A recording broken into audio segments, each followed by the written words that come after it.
generally start pretty promptly, so we'll get it going. I'll give a brief rundown so everyone knows what goes on here. Refresher course for you guys who have been here a while. We do classes throughout the year, and this Sunday night class is held in a different way than the rest of the classes. The rest of the classes we have on Wednesday afternoon, there's a study in the Bhagavad Gita, and so someone will read through a section, they stop, and then it's discussed among the students. And that's generally the format. It's not like a class where you go to regular school or university, and that some people have to not attend a couple days and then they're steady. You come and go as you can make it. There's people that are here all the time. There's no real syllabus handed out. We study a particular book in a different class, go through it. Sometimes we might read a paragraph and start discussing. Sometimes we might read 2 or 3 pages. It all depends on the students who are participating in the class. There's various classes. On Sunday, they start at 9:15 and go until about 1:30. Then there's a break. The building closes and we resume at 7:30. Usually about 6:30, the building's back open. People can go to the library. There's also Spanish classes that happen at the same time. We have classes on Wednesdays. Thank you. In the evening. There's a couple classes. Currently we're studying the Ocean of Theosophy, which is kind of a condensed version and more practical explanation of the ideas in Anna Blavatsky's book, The Secret Doctrine. There were 2 companion kind of books that went along with that. One was called Questions on the Ocean, where it's done question and answer, and then there's well, it's not really a book. It's more like a manuscript of a public class where some people took down notes that was done, I believe, in the 30s. Was it the 30s? 40s? Point out the way? In the 30s. And discussing the ideas in the ocean. And then we go through the secret doctrine on Wednesday nights. The lodge functions by participation. There's no dues, there's no passing the plate. All working here is done voluntarily. There's a couple employees, but it's mainly volunteers. Participation is voluntary. There's no teachers or professors. Everybody here is a student, and different students are in the position of giving a talk. This Sunday night class, someone different is always giving the talk. We don't announce who's giving the talk because it doesn't really matter. Everybody's a student, and the ideas discussed are more important than who's giving the talk or who's leading the discussion. Same with the classes throughout the week. There's chairpersons that are in charge of making sure that class functions, but no one is a leader here. Everything is voluntary, and I guess you could say the classes, the dynamic of the class is really dependent on the participants of the class. And it's been a one-room schoolhouse, basically, where those studying for 70 years and those studying for 2 days are in the same class. So with that, we'll go on. Today's Sunday nights. There's a specific topic that's chosen. It's always listed in the pamphlet, and then it's also listed once a month in the LA Weekly. Today's topic is how karma works, and with a lot of the topics that are chosen for a Sunday night class, we're only going to skim a few ideas, because how karma works, it said that karma is the law of laws. that everything except Brahma is under the sway of karma. So we could say, during manifestation, karma is the ruling law of all laws. Physical, mental, energetic, anything that you can think of as far as the law, all the laws of science fall under the heading of karma. And there's some excerpts that I took out of various books that we can get to later. I'll give a brief overview. But the idea that karma is pretty well accepted in the West. We have a general understanding of how karma works. In the East, India, Japan, all the Buddhist countries, karma is a given. Karma for them is the way we might look at gravity. We just accept it. For them, they base their life choices on karma. The way it's presented in Theosophy, there were some corrections that were made, because we've all heard the idea that, well, don't kick that dog because next life you might come back as a dog. HPB says, well, that's just not the case. Once you're a human, you can't go backwards. Now, you can come into a state or a position or an experience as a human that you might wish you were a dog instead. But you're not going to come as a dog, because it wouldn't do your experience any good, and it wouldn't really equalize any disturbances you created by coming back as a dog. So she says transmigration of atoms.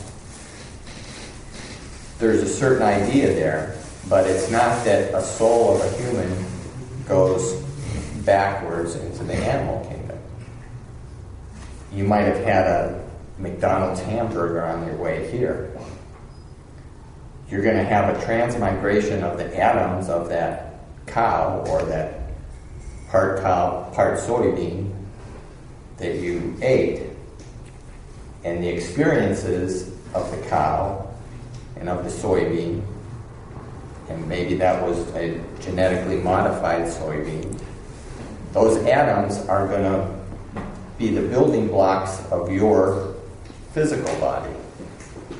And any kind of mental anguish that went along with the cow, that was either grazing out in the field being a cow, or locked in an iron cage eating whatever food they fed that cow, that mental experience, even though to us we think, oh, it doesn't really have an effect, that's going to be imparted into our nature, some aspect of it. HPB makes the point that all of nature, whether it's a mineral or whether it's a high Dhyani Buddhi or a god, in a sense, which is a loaded word, but we could say a perfected being has 7-fold constitution. We have a physical body, we have an electromagnetic body that the physical body is put on, an electromagnetic framework. We have energy, we have an energetic body, but the electromagnetic body holds that vitality and keeps it all together. We have a desire nature which motivates us, and that nature is one of the predominant natures in man at this point. Then we have mind, and she said mind is divided into two aspects in the human. It's a lower logical mind that is more concerned with the previous principles, our physical body, our desire nature. And then there's a higher aspect, or that aspect of mind which is always reincarnating. We could say it's linked, or it's the sole aspect of humanity. And that participates in a universal mind aspect, or Buddhi it's called in Theosophy. And then there's Atma, or spirit, which always is. So this sevenfold nature, whether it's a mineral, a plant, an animal, a human, or a being that is perfected past the human stage, they all participate. Karma, and we'll get to some of these quotes, karma functions on all the aspects except spiritual. Spirit isn't affected by karma. We know that our emotional nature, or our desire nature, is affected by karma. Humanity generally recognizes we're happy, we're not happy, we're bored, we're interested. That's still a aspect of our nature. Sometimes someone might be born in really good circumstances, and 40 years down the road, they're living on the street. What happened in between is a combination of their karma and their mind, and how they use their mind, and how their attitudes of mind affected their choices. The thing that's important, and why karma is hard to really discuss deeply in an hour presentation, let's say, is it attaches to all aspects of our nature, and it involves all aspects of our nature. And it also involves ideas like cycles. Cycles, we know from observing nature, things work in cycles. We can look at our own life, we see things work in cycles. You can't really detach cycles and karma from each other. Karma works through cycles. And cycles, we could say, are the result of karma. Some cycles we can see are very short. You go out, you get drunk, you fall down, you break an ankle. You could say that's kind of instant karma, in the fact that the cycle doesn't take that long to play out. Other cycles might take a few lifetimes to play out. If there wasn't reincarnation, karma would have no field to operate in. So the idea of karma, cycles, and reincarnation are all interlinked. We can see that sometimes people are in a position where they just don't treat people well at all, or they make really bad decisions, or what seems to be really bad decisions, yet they get away with it all the time. It seems like no matter what they do, they come out of it no problem. Other people seem to be doing things right all the time, yet seem to be getting roadblocks or worse. You know, people that say get incarcerated in jail, yet they're innocent. What is the justice in something like that? The idea of karma plays out in the fact that just because the personality of this life was innocent, it doesn't mean in a previous life they were guilty, and in that life they couldn't pay the price. Or the person is, by their soul aspect, has taken on experiences for the development of their soul. Sometimes people look at a situation and say, well, I don't want to interfere because it's that person's karma. Too bad for them, but I don't want to get involved with it because obviously they deserve it. If they didn't deserve it, then they wouldn't be in that position. But it's not as cut and dry or as simple as that. Someone might be in that position, which seems to be a low position from our standpoint, for the aspect of giving other people the opportunity to learn to help or to learn to assist. Or they might have just been a really bad person.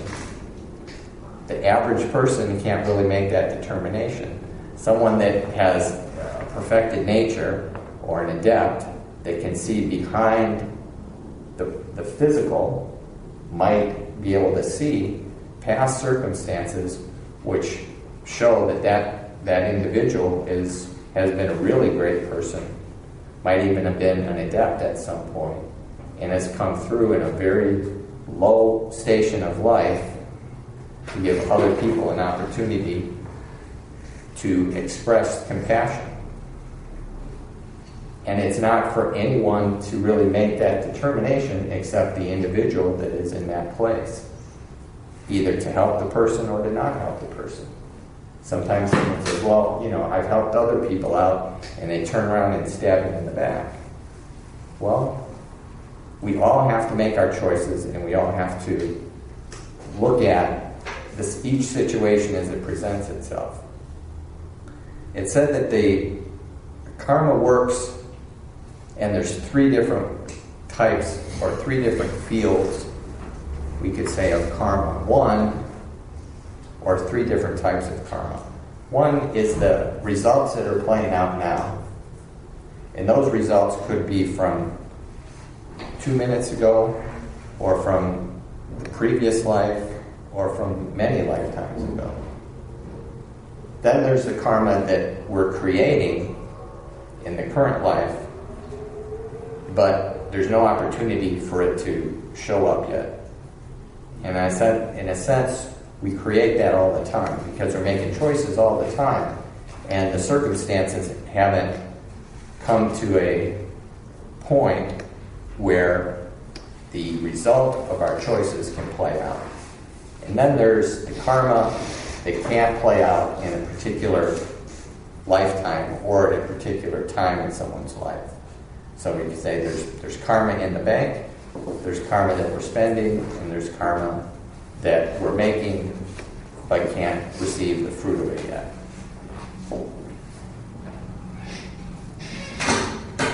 One of the things that makes karma hard to really, it makes logical sense, but it's hard for most of us to link choices and then events in our life together. We can make choices, but usually it takes a while before we see the effect. And by the time we see the effect, we don't always recognize what choice it's linked to. Sometimes we can. We can say, I knew when I made that decision it was a bad decision. Or I knew I should have done that, but I did something else. But most of the time, we don't make the connection. And that's what makes it seem so mysterious or so hard to understand. And also, since it's affecting us on different planes, we could see someone that seems to have a really difficult station in life, yet their attitude is great, and it doesn't seem to affect them. Now that might be true. It might not affect them, or they might be putting on a show because they don't want people to think that it's affecting them. We don't really know. And it really doesn't really matter either way to us. The main thing is, how is it affecting that being? Are they learning from it? Are they experiencing something that to us seems pretty regrettable, but to them, they see it as like it's just another thing that they got to learn, or they got to go through, or they've seen other people in situations that seem to be worse, and they're just glad for what they're experiencing. Let's read a few of these quotes, and then we can discuss them and give some direct ideas as to some of the ideas of karma. Greg, do you want to read the first one? Karma has never sought to destroy intellectual and individuality like the God invented by the monotheists. It is not involved in the creation of darkness purposely to perplex man, nor shall it punish him who dares to scrutinize its mysteries. On the contrary, he who unveils through study and meditation its intricate paths and throws light on those dark ways, and the windings of which so many men perish owing to the ignorance of the labyrinth of life, is working for the good of his fellow men. Karma is an absolute and eternal law in the world of manifestation. And as there can only be one absolute as one eternal, ever-present cause, believers in karma cannot be regarded as atheists or materialists, still less as fatalists.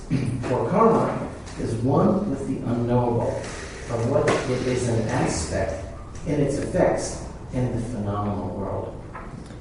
And in this quote from the Key to Theosophy, which was a question and answer book that HPB wrote to explain in very practical ways some of the tenets or doctrines of Theosophy. And here she makes the comment, as there can be only one absolute as eternal, ever-present cause. One of the fundamental ideas that HPB presents about Theosophy is, she said, if you look around the world, there's various philosophies and there's various religions, and there's a lot of ideas about God. Different religions have one God. Some religions have millions of gods. Her fundamental idea is that there is a unknowable absolute cause, which is the root of all existence. Whether there's manifestation or not manifestation, the absolute is. She said it's more a state of beingness than being. And it's this total consciousness, which to us seems unconsciousness, which karma is an aspect of. When manifestation starts, a reflection happens from the absolute, and then from there everything emanates. But before that, the absolute is. She says that the absolute, for our way to conceive of it, is if we had absolute abstract space and absolute abstract motion. Nothing can manifest without space. Even with manifestation, space always is. So she says this idea of karma is really an aspect of this absolute causeless cause.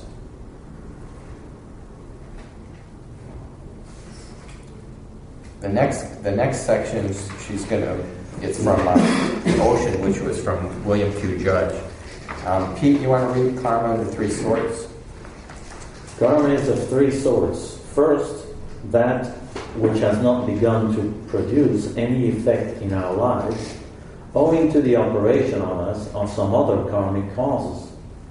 Second, that karma which we are now making or storing up by our thoughts and acts, and which will operate in the future when the appropriate body, mind, and environment are taken up by the incarnating ego in some other life, or whenever obstructive karma is removed. Third, that karma which has begun to produce results. It is the operating now in this life on us of causes set up in previous lives in company with other egos. And it is in operation because, being most adapted to the family stock, the individual body, astral body, and race tendencies of the present incarnation, it exhibits itself plainly, while other unexpended karma awaits its regular turn. These three classes of karma govern men, animals, worlds, and periods of evolution. Every effect flows from a cause precedent, and as all beings are constantly being reborn, they are continually experiencing the effects of their thoughts and acts, which are themselves causes of a prior incarnation. Okay, thanks.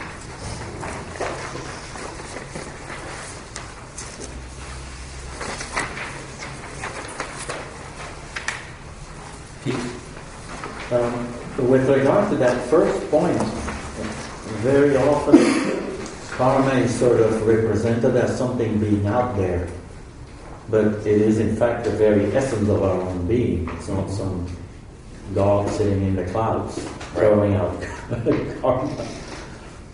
I mean, although it is totally impersonal. At the same time, it says that it is absolute justice, so, which to us is kind of tough to deal with if it's not a guy or a woman doing it.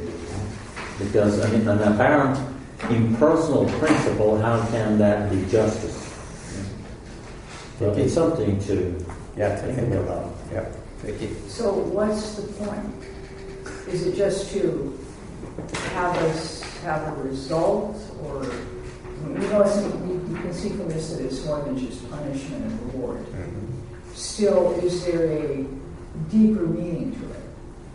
Well, I guess you could say there's many deep meanings to karma. First off, for us to make sense out of the world, it has to operate by laws. If you were to go and get in your car and start it up and it started, and then the next time you go and get in your car and you go to start it and all the wheels come off, you think that's weird. So you put the wheels back on, and you go to start it, and it catches on fire. You say, that doesn't make sense at all. We only can make sense of reality, or relative reality, by things happening according to law.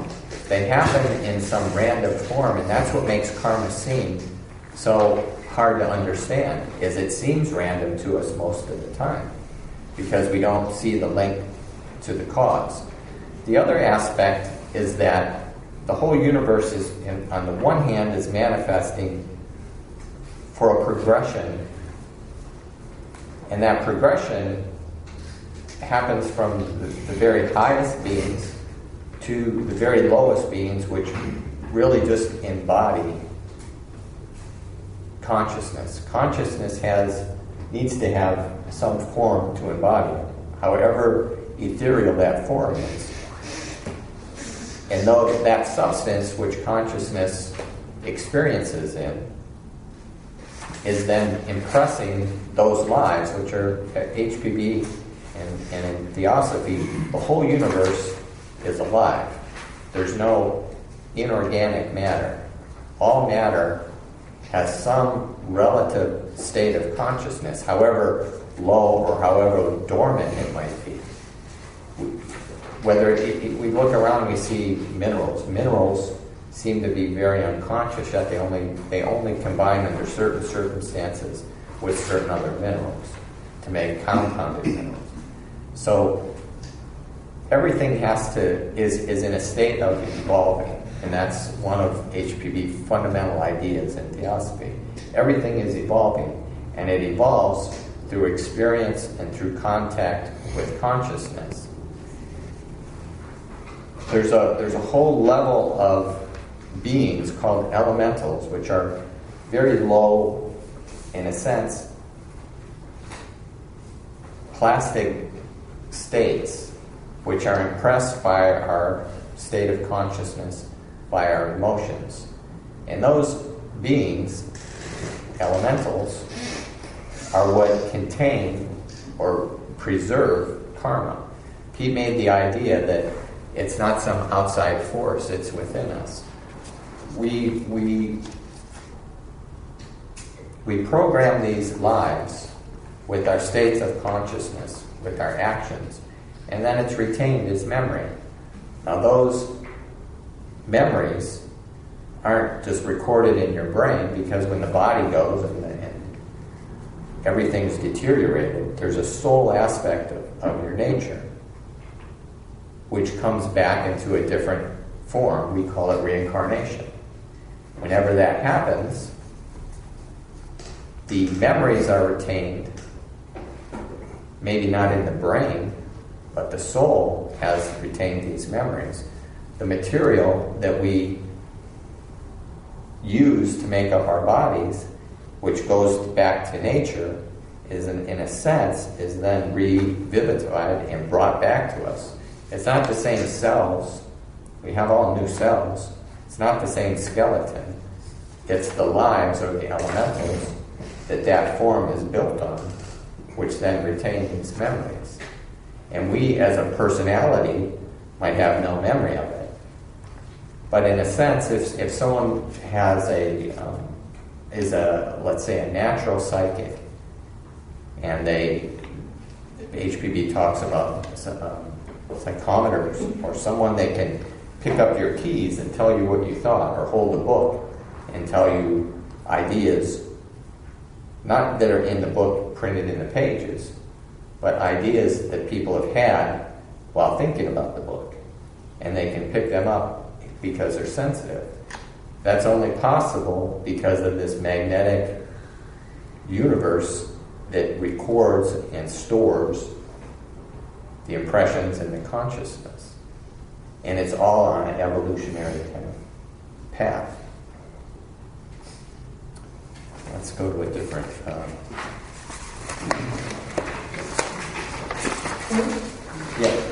The last paragraph down here, part 2, says 3 classes of karma govern men, animals, world. Animals? Animals affected by karma? Well, karma is, we could say, any being. Well, let me back up. Karma really starts on the mind plane. So for any action, there has to be some aspect of mind. We can all recognize that animals have a mind. It's at a different state than our mind, but they still make choices. They still do things based mainly on natural impulse. Yet, they do have characteristics that sometimes, however slight, veer from natural impulse. If say you have a house and you have a bird feeder and you have a lot of trees, the natural instinct for a squirrel is to find nuts on the tree, eat some of them, and bury some of them. But if you have a bird feeder, and the bird feeder has nuts and seeds, and the squirrel sees the bird's going to get the nuts and seeds, and some of the seeds fall on the ground. Now the squirrel, after a bit of time, sees that there's nuts on the ground and eats the nuts on the ground. Then it realizes there's this thing that's not a tree where the nuts and seeds are. And if it can figure out how to get in there, it doesn't have to really hunt for nuts and seeds. And so eventually they do it. And if you look on YouTube, you'll see people with silly videos of squirrels tag teaming trying to get into a bird feeder. And it's their use of mind to evolve to deal with the circumstances that they're given.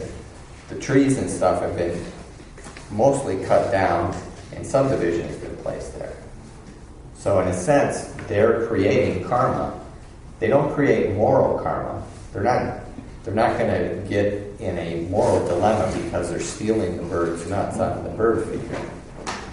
Humanity is the instigator of all moral karma. But animals, if an animal happens to bite you, it's not going to suffer moral karma because there's no right or wrong.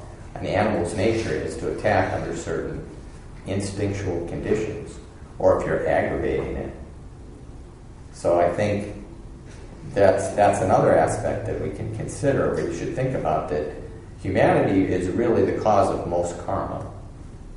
Karma as a law is operating. If we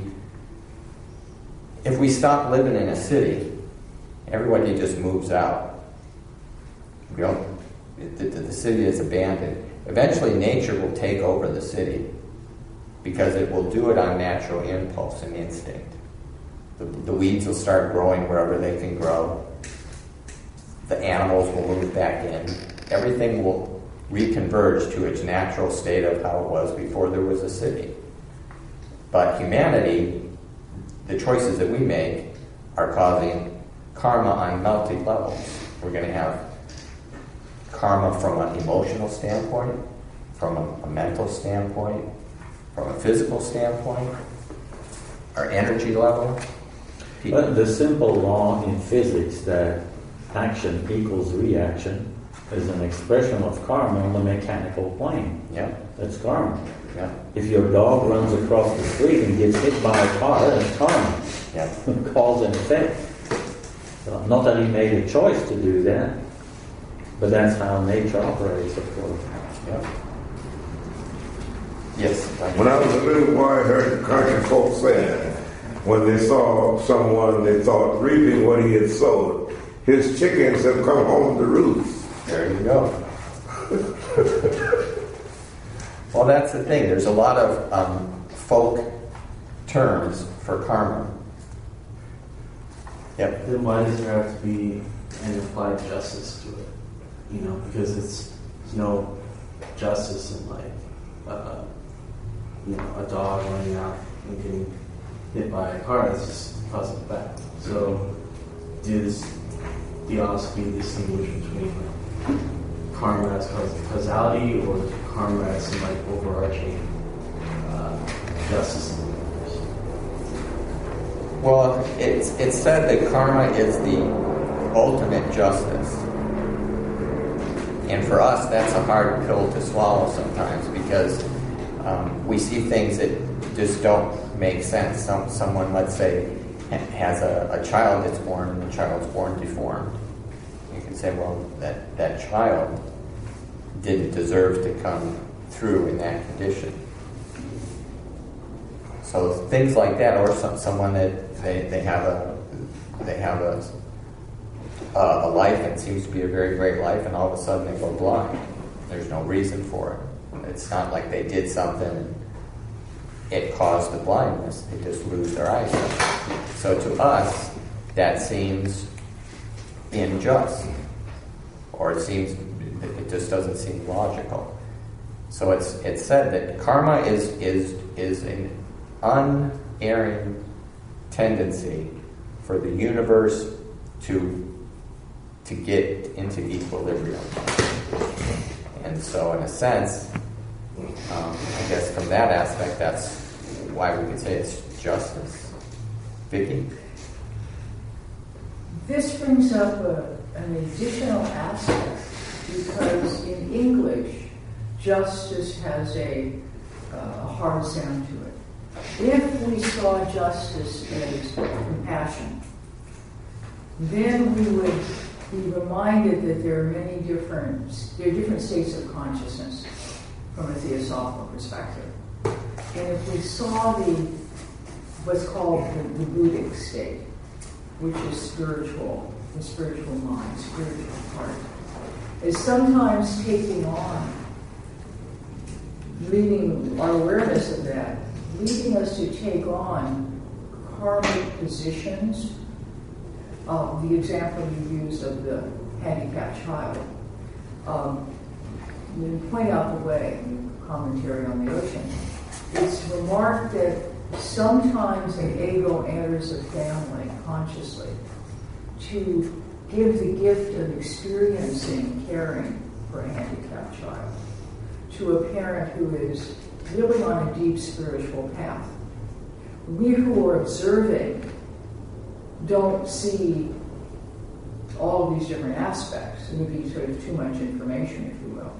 But from the different perspective of other consciousnesses, that reminder that the surface view may not be what's happening. So it appears to be bad karma. Oh my God, his whole life is wrecked by such and such.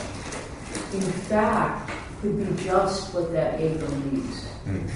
So it's a difficulty when we're talking about it, which we need to do, of course, but still thinking of the different possibilities that Robert Crosby said, in an infinite world, there are infinite possibilities.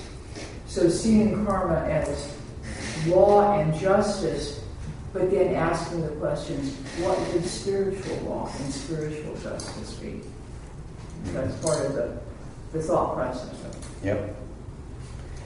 Yeah, we tend to think of karma mainly as personal karma because it affects us the most.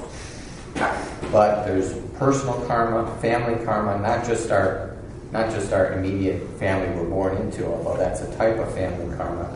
But in a sense, your friends, your coworkers, that's a family karma. There's national karma. There's global karma. If you're a fighter, you're going to have a certain amount of karma that is linked to other firefighters.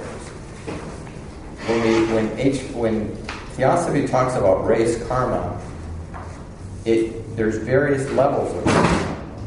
There's race karma in the sense that's more like a national karma, but there's race karma in that the human race, all nationalities, all humanity, is evolving all at the same time. And we're all experiencing the effects of each other's karma. You could say, well, I'm born in the United States. I don't agree with some of the things that the government does, but, this is where I live, so that's the way it goes. That idea brings you along with the general karma of all of the United States. Not just your current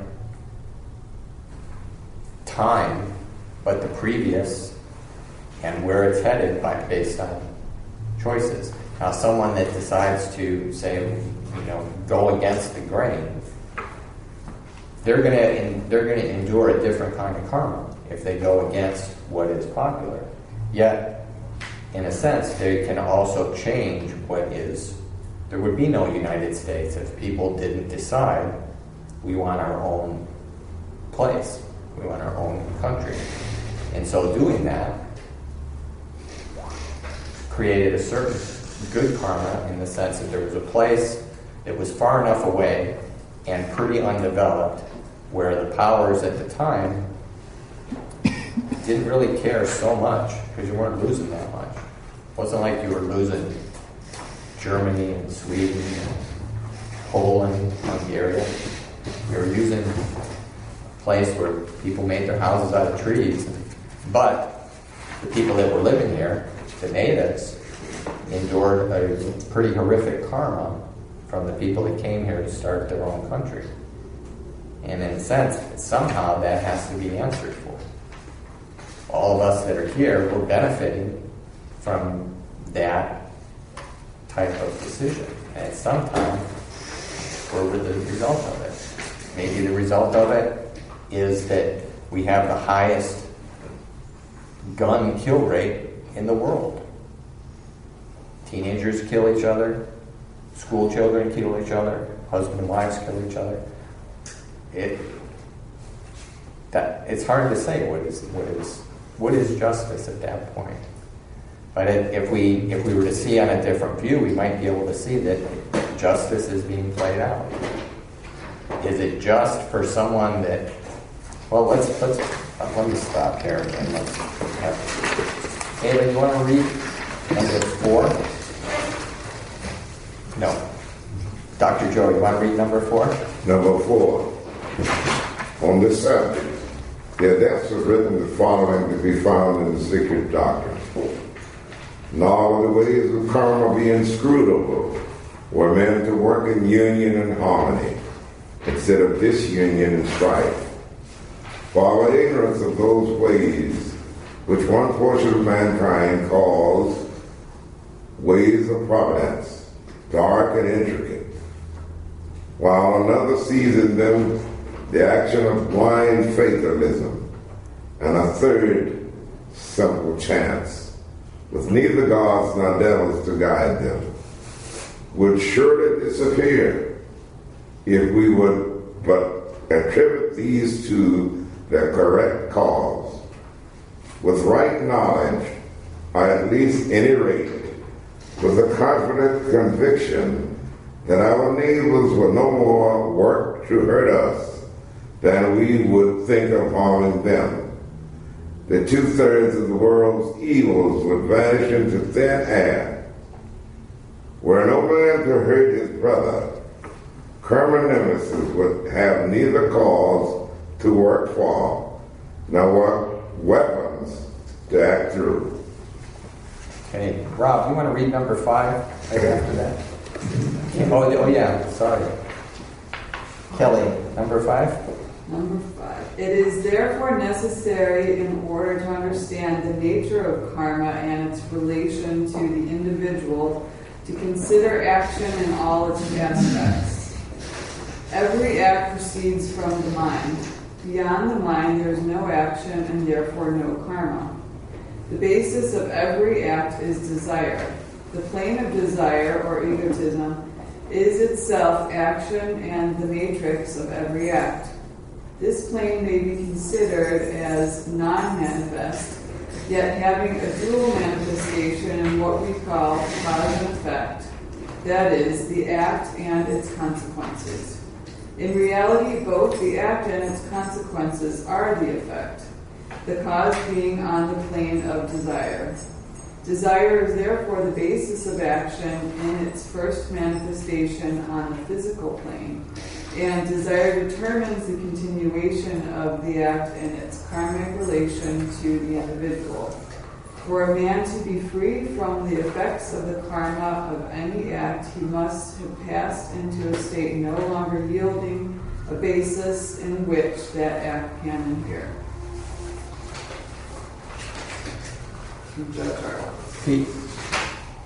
Well, it seems then that the operation of the law of karma has to do with the equilibrating effect of a disturbed harmony. But is there really such a thing as harmony in a permanent sense? Because everything is constantly in motion. So there is a perpetual equilibrizing of a disturbed equilibrium. Well, I guess one way to look at it, because it's also mentioned that although an adept who is a perfected being, an adept is a karmic agent, they don't create karma. We create karma by our choices that are out of harmony with the harmony. If we think of, like, as an example, there's an orchestra and they're going to play a song. Each individual in the orchestra has a part to play. And the harmony is everybody playing their part right. But if you have a couple people that can't really play their part right, we hear the imbalance or the unequalized song. And so in a sense we could say that if we were all acting like the statement that was made, or that was just previously read, that if we just didn't think that someone else was going to cause us any kind of harm and didn't have the idea that we were going to cause anyone else harm, 2/3 of the world's problems would disappear. That's a pretty big chunk. And so you would think of, well, what would the other third make up? The other third might make up that aspect of having to make decisions which are causing karma that are going to, in a sense, cause a bit of pain, but for evolution to happen, it's going to happen. And we go through that in our own lives if we try to change a bad habit. You try to change a bad habit, or you try to create a good habit. Maybe you decide, okay, it's time for me to get into shape. So I'm going to go to the gym 4 times a week. And I'm going to work out for an hour 4 times a week. At first, you go through a bit of anguish and pain. There's the mental anguish of just showing up at the gym. And then there's the whole thing of getting in shape. But after a while, and you get used to it, and your body doesn't hurt anymore, and you're limber enough to endure it, you get to the point where that's your new equilibrium. And so in a sense, we could say that maybe that's the 1/3. The 1/3 is the evolution that we're naturally supposed to go through based on spiritual or universal ideation. It's our being out of sync with universal ideation, which then causes most of the karma that we kind of go through, it would seem. So we should think then of karma not as a static balance, but rather a dynamic balance. Exactly. Because like you said, when you have an orchestra playing, it's not that they're all sitting there with their instruments in balance. They're playing, but there's a harmony. Exactly. But it's all moving constantly. Mm-hmm. So in that last paragraph that we were reading, it says that desires, therefore the basis of action, and the first manifestation on the physical plane, and it determines the continuation. So, and we were talking about an adept, would an adept act without desire, and therefore, as it says in the last sentence, no longer like yielding a basis which karma can adhere to. Yep. So you could say the adept has removed himself out of the field of where the equilibrizing takes place.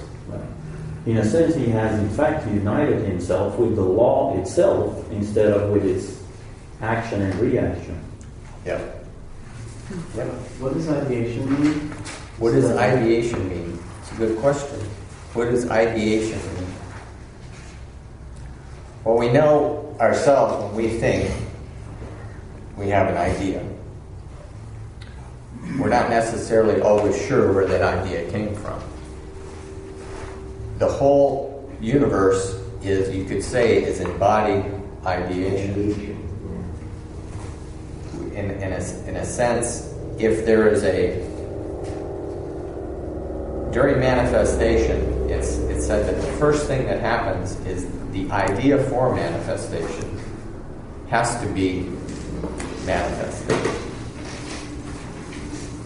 And then the substance of that idea or the plan for that next cycle, whatever that is, a universe is formed, has to have beings that carry out that ideation. On this plane, we could say an architect puts ideation of a future building into a plan. The contractors read the plan and understand that ideation, and the workers of those contractors put the idea into form, and at the end we have some sort of building. So the ideation, we can say, is the archetypal form of the building that gets finished. And the architect is the one that takes the original ideation and puts it into a plan, which then is used to materialize that ideation.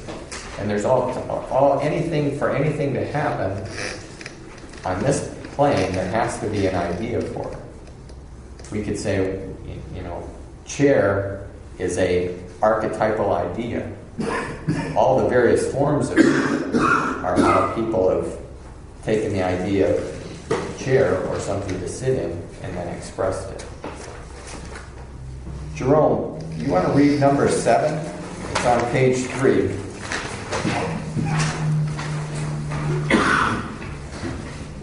Right in the middle. The special sense is in this,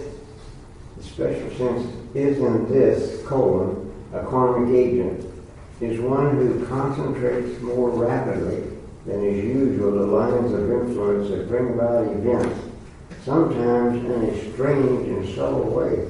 Of these, there are 2 classes. The first are those among the mass who, from the lives they have led in the past, arrive in this one gifted or cursed with a power unknown to themselves. The second are those who, by training, have the power, or rather have become concentrators of the forces, and know it to be the case. Of these are the adepts, both great and small, judge. Page 148, and he got an article called Karmic Agents. And he makes this definition of a karmic agent because he says, in a sense, everyone is a karmic agent. An elemental is a karmic agent in that it is an embodiment that karma manifests through. But the real we shouldn't use that term as karmic agents because it's so generic, saying the real special case to use the idea of a karmic agent is either these two examples.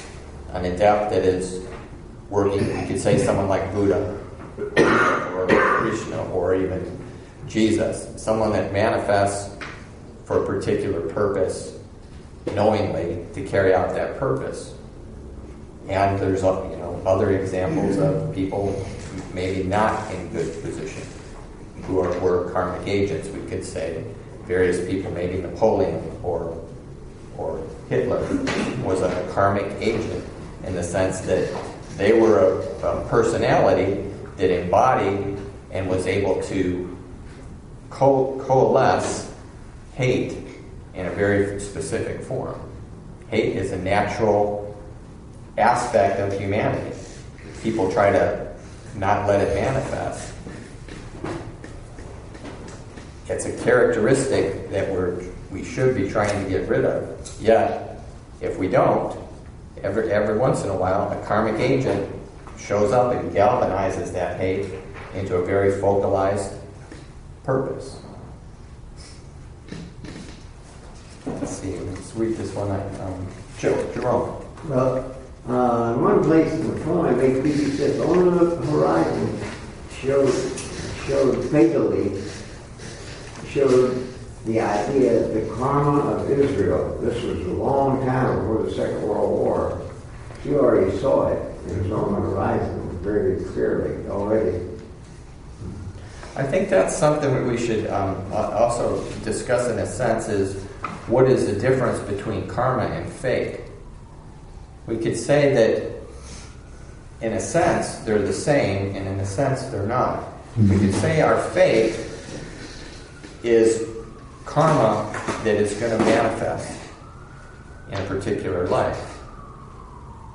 But that is not a stagnant fate. It can be altered by the choices we make in that life or the circumstances that happen. And I think that's a big difference. Because it's said in many of the articles that karma is not fatalism, meaning that you have no option. And I didn't hand it out. It's been handed out before, and there's free pamphlets called Aphorisms on Karma on the counter. And the Aphorisms on Karma lists all these different, very brief statements about karma and how it operates. And one of them is that karma is working out in an individual life, but your choices then either mitigate or deepen or alter that karma.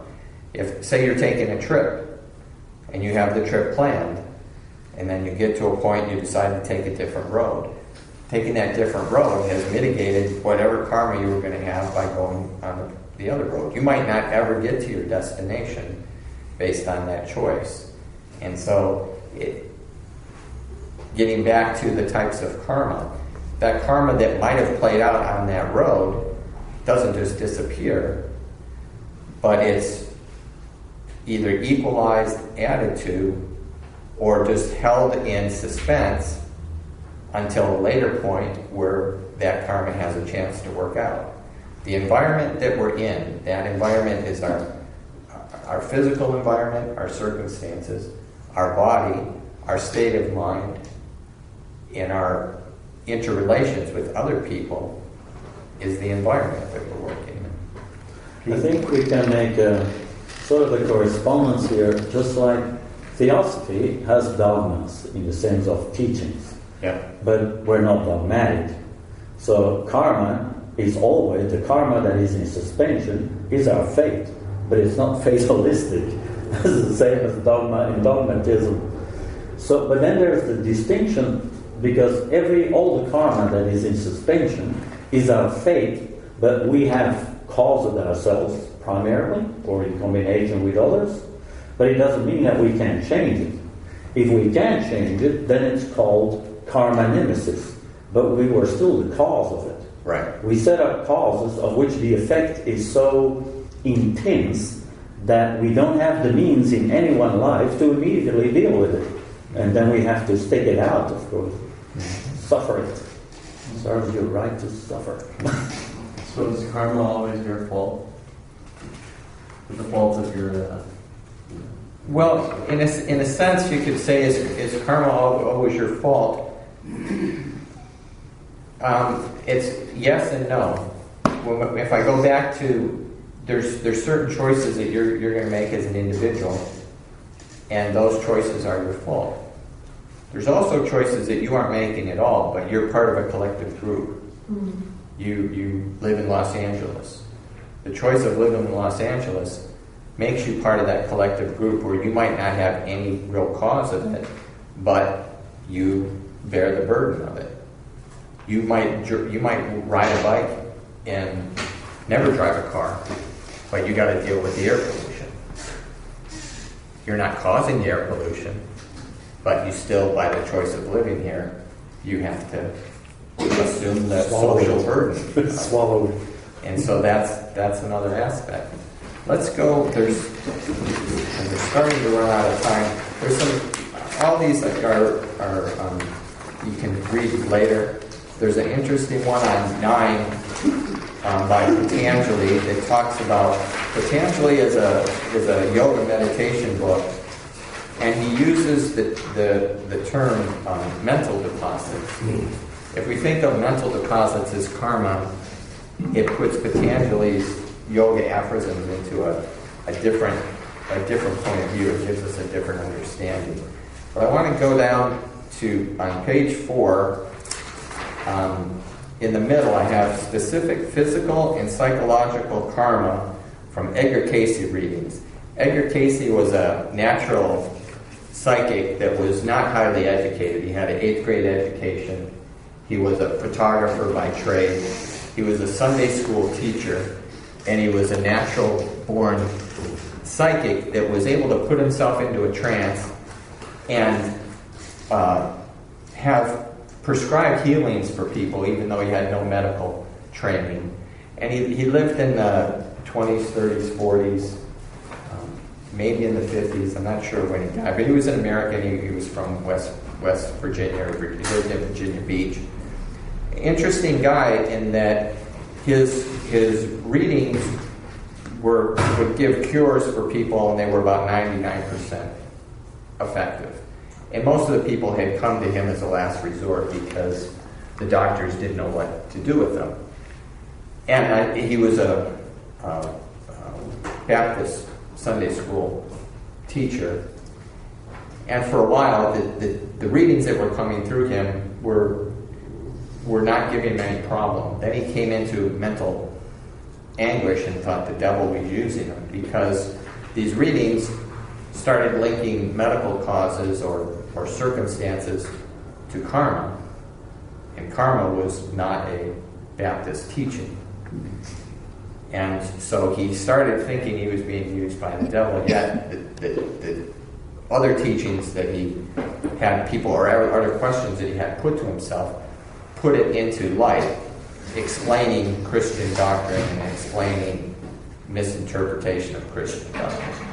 So I chose some of these because they put it into a very practical way of seeing karma, and it's very personal to these individuals, but we don't know their names, so it's not so personal. Linda, you want to read some of these? Sure. The conditioned speech defect is karmic. The body is meeting itself, but so must those responsible for this entity meet themselves. In another experience, we find that the entity was a chemist, and she used many of those various things for the producing of itching in others.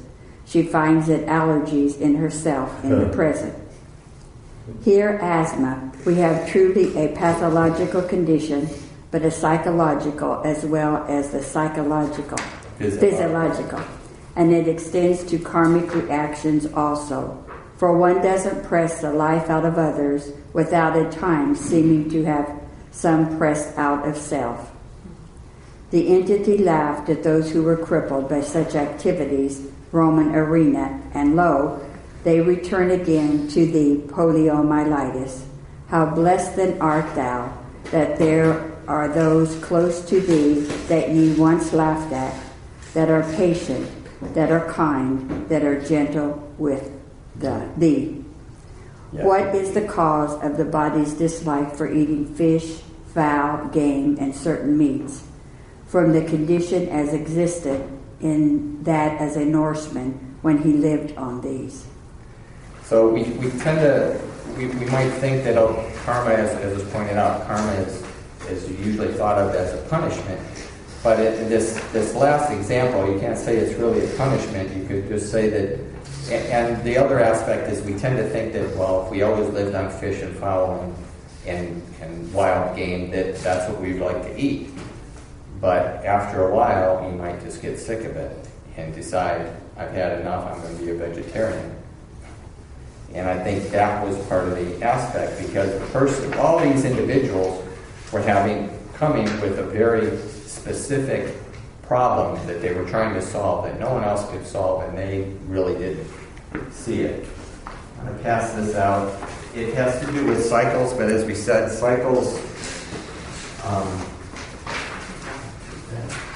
By the way, Callum, you have made a very excellent presentation, for time synthesis. Well, We present very good mind. So the purpose this you can kind of read through on your own. You might find it interesting. It was handed out You also did it last time. years ago You're making very good presentation. at a talk. Since you are so young, kind of. Oh, yeah, It was I think I might have gotten this from Dallas Chemical, but I'm not sure. It's one of the things that I kept over the years, and I found it very interesting. And you'd have to say that, well, it's an example of karma, but even knowing the facts, how do you determine the karma involved? And it says, cycles of 2 American presidents. And it's comparing Abraham Lincoln, the circumstances in his life, to John F. Kennedy. And it says, Abe Lincoln was elected to Congress in 1846. John Kennedy was elected to Congress in 1946. Lincoln was elected president in 1860. John Kennedy was elected president in 1960. And as we know, they were both assassinated. Both were shot on a Friday. Both were shot in the head. Yes. Both were shot in the presence of their wives. The secretary of each president warned them not to go to the theater and to Dallas, respectively. They were warned by their secretaries. Don't go. Lincoln's secretary was named Kennedy. Kennedy's secretary was named Lincoln. Wow. Now, the assassins, both presidents were assassinated by Southerners. John Wilkes Booth was born in 1839. Lee Harvey Oswald was born in 1939. Booth ran from the theater and was apprehended in a warehouse. Yes. Oswald ran from a warehouse and was apprehended in a theater. Wow. Booth and Oswald were both assassinated before their trials. And then there were the presidents that succeeded the 2 presidents. Andrew Johnson was born in 1808, and Lyndon Johnson was born in 1908. I have a question. Speaking of Yes. the Kennedys, Yes. the issue of karma because of their family, like again, I'm not sure if your past lives you literally come into the same family per se. I mean, because if you look at the Kennedys and the karma that goes on with that family itself, yes, they have their successes, so they have some good karma, I guess, dharma, Right. and then they have kind of like the bad as well. Mm-hmm. But like I said, is it stemming from past lives, or are they coming into the same family? I mean, like what's going on with that? Well, it would seem that example is an example of family karma that has come through maybe from a different dynasties. I mean, you look at all the aristocracies that happened in Europe, it wouldn't seem that a Kennedy baby would be maybe a Kennedy grandfather, but it would seem that there's definitely a karma that has come through, and it's manifesting as a family unit, kind of specifically. Now, who that previous family was that those beings, came in through the Kennedys, but I think this would be this handout on the two presidents would be examples of karmic agents, and all those involved karmic agents. It's too similar to have any kind of just be coincidental. But I think it goes to the level of really how deep karma is, because each soul is born into an experience as a personality, and they're born in under karma to manifest a particular karma or fate. And that karma involves the parents, involves the family. Sometimes people are born to a family and they don't even finish living in that family. The parents divorce, or the kid is adopted, the parents get killed, the kid is raised by a relative. There's all different circumstances that happen. Sometimes people are born in a family, they live with that family, and they die knowing all their family members. So all the aspects of karma, I think that's why it's so intricate. I think the one question we all need to kind of look at and ask ourselves is, how is karma playing out in my life?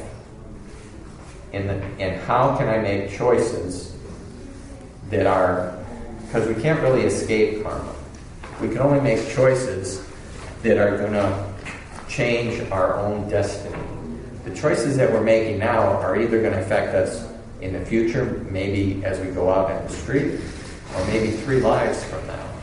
And some choices are very minor, but other choices, as we see here, there's something very, very peculiar, if nothing else, when you look at all the dates, the names, the circumstances.